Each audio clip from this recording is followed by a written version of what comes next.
Então tem gente que acha que ainda dá para impedir o que está por vir. Estão na fase da negação, mas depois vem para o luto, depois eles vão progredir, barganha, até que chega a fase da aceitação, a gente vai chegar lá. Mas a gente só vai chegar lá depois que os salvadores da pátria derem com a cara na porta. Por isso que eu quero dizer que essas pessoas intencionalmente atrapalham. Ou melhor, não necessariamente intencionalmente atrapalham. Enquanto elas dão uma esperança ao regime de que haja uma solução sem anistia, elas estão atrapalhando. Estão atrapalhando a nós aqui nos Estados Unidos e estão atrapalhando o próprio empresariado brasileiro.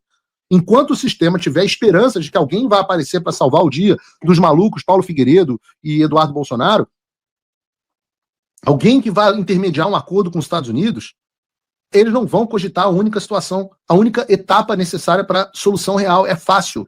Não há alternativa que não passe por uma anistia ampla, geral e restrita. Enquanto quem vender a ideia de que há um outro caminho atrapalha a solução para o Brasil. Nos círculos do Trump, que eu chamo carinhosamente de MAGA, né? Eu não, o mundo chama de MAGA, é o Make America Great Again. Você pega uma figura como Tarcísio, ele é visto como simpático à China, que entende que fazer comércio com a China ou com os Estados Unidos é a mesma coisa, é um cara bem quisto pela elite globalista, é alguém que goza do benefício do Alexandre de Moraes. São fatos. Eu estava no Gilmar Palusa agora há pouco. Voltou a dizer, sim, necessariamente traiu o presidente Bolsonaro. E as pessoas daqui da Casa Branca sabem quem é o Tarcísio. Então qualquer negociação por parte dele não vai ter eco nenhum. Se você é um empresário da elite brasileira que está me assistindo, coloca as suas esperanças no Tarcísio, tira o cavalinho da chuva que não vai dar certo. E não é correto. O próprio Eduardo Bolsonaro se manifestou nos jornais de ontem, dizendo que essa tentativa do Tarcísio de negociar com os Estados Unidos enquanto tenta escantear o Eduardo é, obviamente, desrespeitosa com ele. E eu concordo. E faço um apelo aqui ao governador Tarcísio. Governador, o senhor quer resolver mesmo o problema e evitar a tarifa em Moraes? Entre em contato conosco. Que nós vamos, ou responda as minhas mensagens, porque nós vamos lhe passar as 3 condições sobre as quais eu já tratei aqui, que são muito bem conhecidas. A primeira delas é a anistia. Diz aqui o Eduardo, né? E o senhor conversou com o Tarcísio, usou canais errados.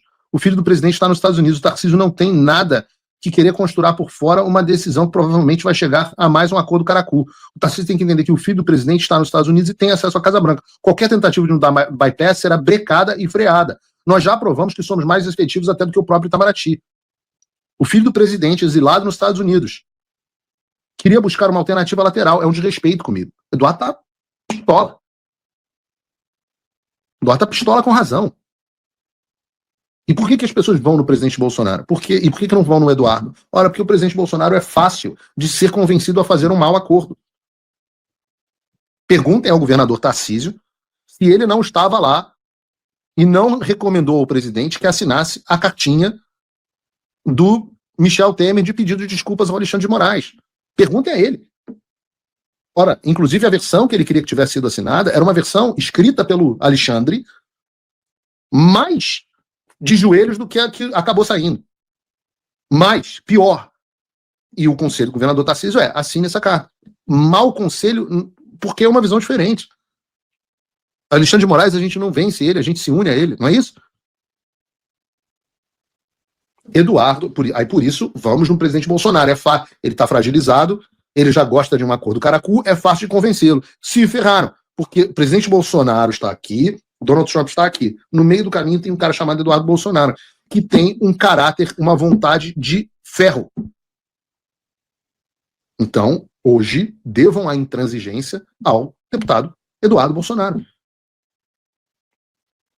Não será. Eu digo o seguinte, tem outras apostas de salvadores da pátria, que são os parlamentares brasileiros. O Igor Gadelha noticiou no Metrópolis, Câmara e Senado organizam caravanas aos Estados Unidos por causa do tarifaço. Vem vários. Eu já acompanhei muito isso. Na prática, parlamentares não vão ter praticamente acesso nenhum. Muito pouco acesso. Quem tinha acesso a parlamentares mesmo era o Eduardo Bolsonaro. Esses parlamentares aí vão, no máximo, conseguir conversar com congressistas, 1 ou 2 congressistas. E são congressistas que já fazem parte do nosso relacionamento, já estão avisados sobre qual é a postura do Brasil e estão alinhados com a postura do presidente Trump. Vão chegar aqui e vão ouvir dos congressistas. Aprovem a anistia.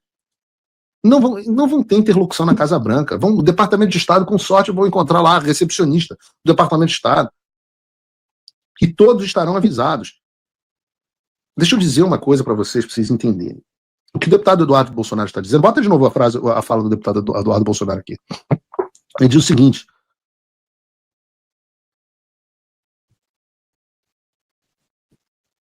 ele quer dizer o seguinte: qualquer tentativa de nos dar bypass será brecada e freada. O que o Eduardo está dizendo, e eu, meu nobre deputado, vou dizer aqui a vocês, deputado, governador, quem quer que seja. Antes de cada visita de vocês, nós iremos em um por um para desautorizá-los. Um por um. O que eu estou dizendo aqui? Eu estou dizendo que nós vamos pessoalmente boicotar qualquer tentativa de conversa aqui nos Estados Unidos que não passe por uma anistia ampla, geral e restrita. Todos serão, e com a diferença de que um é filho do presidente e o outro é uma pessoa que já goza de uma enorme credibilidade aqui dentro. Nós vamos boicotar um por um. Aliás, deixa eu fazer uma confissão aqui para vocês. Não deveria, mas eu vou fazer. Eu não estou aqui. O que eu quero dizer com vocês? Esse programa que você está assistindo agora, normalmente ele é ao vivo, né? Mas hoje, apesar de parecer que ele é ao vivo, ele foi gravado. Porque nesta terça de madrugada, o deputado Eduardo Bolsonaro e eu saímos. E no momento em que você está nos assistindo, ele e eu, assumindo que a nossa agenda ocorre de acordo com o planejado, nós estamos, nesse momento, dentro do Departamento de Estado, em reunião. Em reunião com alto escalão. Aliás, eles nos convidaram. Não com encarregado de negócio, não é com a recepcionista, alto escalão. Hoje e amanhã nós temos reuniões também dentro da Casa Branca. Então eu quero dizer a vocês que se o empresariado está achando que essas caravanas vão ter algum efeito, lamento, trago mais notícias. Os deputados vão vir aqui para comprar iPhone, vão viajar com o dinheiro dos impostos do teu empresário. Vão ali no Smithsonian, visitar a biblioteca no Congresso, almoçar ali no Old Abbott House, mas não vão resolver os seus problemas, porque eles não têm nenhum acesso e o pouco acesso que terão serão devidamente boicotados. Deixa eu falar a você da Faria Lima, você da Fiesp, você que acha que tem outra solução. Sempre que esse pessoal vier para cá, eu serei avisado, serei brifado e vou minar todos os esforços. Aliás, eu vou falar aqui. Vocês tentaram, do establishment, mandar um emissário para ter conversas dentro da Casa Branca pelas nossas costas. Sabe o que aconteceu? Eu vou contar para vocês. O cara marcou a reunião, uma pessoa que nos conhecia, tentou ir pelas nossas costas. Nos ligaram, avisaram e nos convidaram para a reunião. Você imagina a cara do sujeito quando chegou lá, sentou na mesa e viu Eduardo Bolsonaro e Paulo Figueiredo do outro lado. A cara do sujeito. Não sabia o que fazer, falou, a Casa Branca virou e falou assim: muito obrigado por ter vindo, a gente quer continuar a reunião com o Eduardo e com o Paulo. O sujeito foi escoltado para fora. Nós não estaríamos fazendo o que estamos fazendo, não teríamos chegado onde chegamos se não houvesse muita confiança. Então não adianta, tentar convencer o Bolsonaro a fazer um acordo caracu, porque não é ele que está no comando, e 2, não adianta tentar depositar a esperança no Tarcísio, e 3, não adianta depositar a esperança nessas caravanas inúteis. Quando vocês perceberem isso, vocês vão perceber qual é o único caminho possível. Aí nós estaremos na solução. Quando a possibilidade do acordo passa e você começa a prestar atenção que, para qualquer acordo, a condição necessária, embora não suficiente, é a anistia ampla, geral e restrita. E, obviamente, alguns empresários já começaram a perceber isso. Por isso, está havendo um movimento de inúmeros empresários grandes vindo conversar comigo e com o Eduardo Bolsonaro. Agora, eu não vou dizer o nome deles, saiu no jornal, mas você que me escuta e quer entrar em contato conosco, saiba que eu jamais irei expô-los. Mas há empresários vindo da nossa direção. E o que nós temos dito a ele, e nós temos tentado ajudar de todas as formas, é que eles precisam entender que o único caminho para a pacificação do Brasil passa, e não se resolverá somente com ela, mas passa pela anistia ampla, geral e restrita. E que vocês devem pressionar os seus contratados dos escritórios de advocacia dos ministros para que eles permitam que o Congresso aprove uma anistia. A anistia é boa para todo mundo. A anistia, inclusive, permite ao Supremo que saia de cara limpa. Enquanto isso, eu estaria desesperado. Aliás, eu vou dizer o seguinte para vocês. Eu ficaria totalmente apavorado, porque não somente o governo Lula vai dobrar a aposta, porque eles entendem que é benéfico a eles, o Lula entende que está sendo beneficiado, então ele tem todos os incentivos para aumentar, para tacar lenha na fogueira, mas também o Alexandre também vai dobrar a aposta, porque ele precisa mostrar que é ele quem manda no chão da questão. E a gente já vai falar sobre porque já fez sobre isso. Enquanto eles dobram apostas, você, meu querido empresário, de empresa gigantesca, você vai se ferrar de verde e amarelo. E nós, eu devo dizer, nós trabalhamos para sanções individuais ainda, não para agora, mas para agosto. E quando eu digo assim, não é o presidente Bolsonaro que está no comando, quem está no comando também não é o Eduardo Bolsonaro e o Paulo Freire. Quem está no comando é o presidente Trump. E dentro dessas posturas do Lula e do Alexandre, eu, por exemplo, deixa eu dizer uma coisa séria para vocês.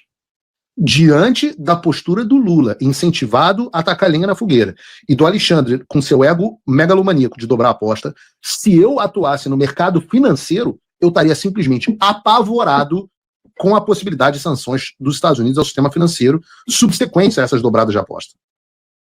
E eu tô avisando, porque ninguém ouviu quando eu falei que ia dar merda, eu tô avisando, e depois não venham querer botar na nossa conta. Depois não venham querer botar na nossa conta. Avisei o que ia acontecer até agora, ninguém acreditou, estou avisando vocês no mercado financeiro. Esqueçam essas consultorias bostas que vocês contratam, os caras não têm a menor ideia de nada. Um zilhão de avisos e foi um monte de gente pego de surpresa. Não vai de nada. Prestem atenção, tenham medo. Tenham medo, o medo é necessário. Há possibilidade, sim, de sanções ao mercado financeiro brasileiro, como há em outros países. Basta olhar o que os Estados Unidos fizeram aos outros países. As sanções ao país e ao sistema financeiro são parte do arsenal, e o Trump não tem nenhum medo de usá-la. Se alguém acha que o Trump não vai fazer isso, acorda para a vida. Aliás, Bruno, faz aqui pra gente um corte pro shorts com esse pedaço que eu acabei de fazer agora, tá? Faz um corte pra gente pro short, pra gente, isso aí precisa circular para o mercado financeiro e entender. É um aviso, inclusive, para o Brasil, para as pessoas se prepararem para essa possibilidade. A mesma sinalização tem vindo do senador americano Lindsey Graham. O Lindsey Graham diz à CBS que o Brasil pode sofrer uma sobretaxa de 500% nas suas exportações para os Estados Unidos. Nesse caso, em razão da cooperação do Brasil com a Rússia, tanto comercialmente quanto em setores estratégicos. E você acha que o Lula vai tirar o pé do acelerador? Veja, por exemplo, o que diz o ministro da Casa Civil, Rui Costa, que afirmou que o Brasil está preparando uma resposta que vai além do âmbito tarifário, sendo então um conjunto de medidas contra os Estados Unidos.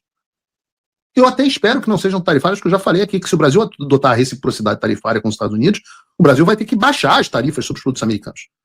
Ora, faz as contas. Com a tarifa Moraes, a tarifa média dos americanos das exportações brasileiras, hoje é 3%. Com a tarifa Moraes, vão ser 53%, então. A tarifa média adotada pelo Brasil em relação às exportações americanas é de 60% a 100%. Então, o Lula teria que baixar a tarifa entre 7% a 47%. Mas, como eles dizem que não vai ser tarifária apenas a resposta, e eu volto a dizer, interessa ao governo Lula e ao PT inflamar a situação. Então a gente está num estado de loucura. É uma situação que, obviamente, vai ficar muito ruim.